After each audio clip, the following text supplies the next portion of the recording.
Halo pemirsa Fibis News, kembali lagi bersama saya Wahyu Sidarta dalam program Fibis Weekly Sentiment untuk IHSG, di mana kita akan kembali membahas bagaimana potensi pergerakan IHSG pada minggu ini. IHSG pada minggu lalu akhirnya berhasil mengalami penguatan sebesar 1,87% ke posisi 3.889,523. Pada minggu ini tampak IHSG cukup bergerak lesu, di mana pergerakan masih sangat terbatas di awal minggu ini. Pertama-tama mari kita lihat sebenarnya faktor fundamental apa saja yang berpotensi mempengaruhi pergerakan IHSG pada minggu ini. Yang pertama dari sisi fundamental positif, yaitu yang seperti kita tahu bahwa pada minggu lalu Yunani akhirnya berhasil membentuk pemerintahan koalisi, di mana pemimpin dari Partai New Demokrasi atau Demokrasi Baru, yaitu Antonis Samaras, akhirnya dipilih menjadi Perdana Menteri Yunani yang baru. Berikutnya dari sisi fundamental negatif, tampaknya fundamental negatif lebih dominan. Sentimen negatif yang pertama datang dari isu melambatnya pertumbuhan ekonomi global, di mana pada minggu lalu data tenaga kerja Amerika Serikat serta data manufaktur dari China sendiri cukup mengecewakan.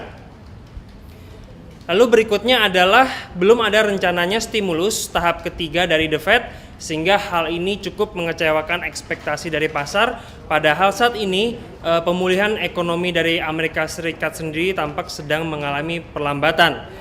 Lalu sentimen negatif yang terakhir datang dari keputusan dari Moody's Investor Service untuk memangkas peringkat kredit dari 15 bank internasional di dunia.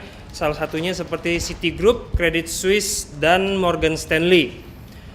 Walaupun tampaknya fundamental negatif minggu ini masih cukup dominan, sementara tampaknya investor masih dalam fase wait and see dalam rangka menanti hasil pertemuan dari Economic Summit kawasan Eropa pada hari Kamis 28 Juni 2012 mendatang. Untuk melihat lebih jelas pergerakan IHSG sendiri, mari kita lihat chart IHSG berikut ini.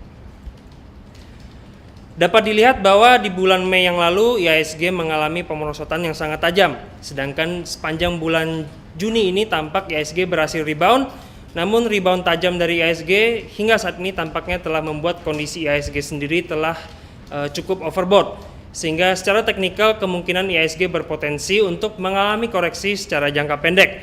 Tampak penguatan IHSG masih tertahan di resistance di kisaran 3.950. Jika resistance ini dapat ditembus, maka diperkirakan IHSG cukup berpeluang untuk kembali menuju kisaran 4.000-an. Baik, kesimpulannya secara fundamental saat ini tampaknya kondisi masih cukup bearish, terutama didominasi oleh isu perlambatan pertumbuhan ekonomi global dan tentunya terus berlarutnya masalah penanganan krisis utang di Eropa. Sedangkan dari sisi teknikal, IHSG diperkirakan berpeluang untuk melemah, namun pelemahan diperkirakan akan cukup terbatas, di mana investor cenderung wait and see dalam rangka menanti hasil pertemuan dari Economic Summit Eropa pada hari Kamis 28 Juni 2012 mendatang. Baik, demikian Fibis Weekly Sentiment IHSG kali ini bersama saya Wahyu Sidarta. Selamat berinvestasi dan salam Fibis.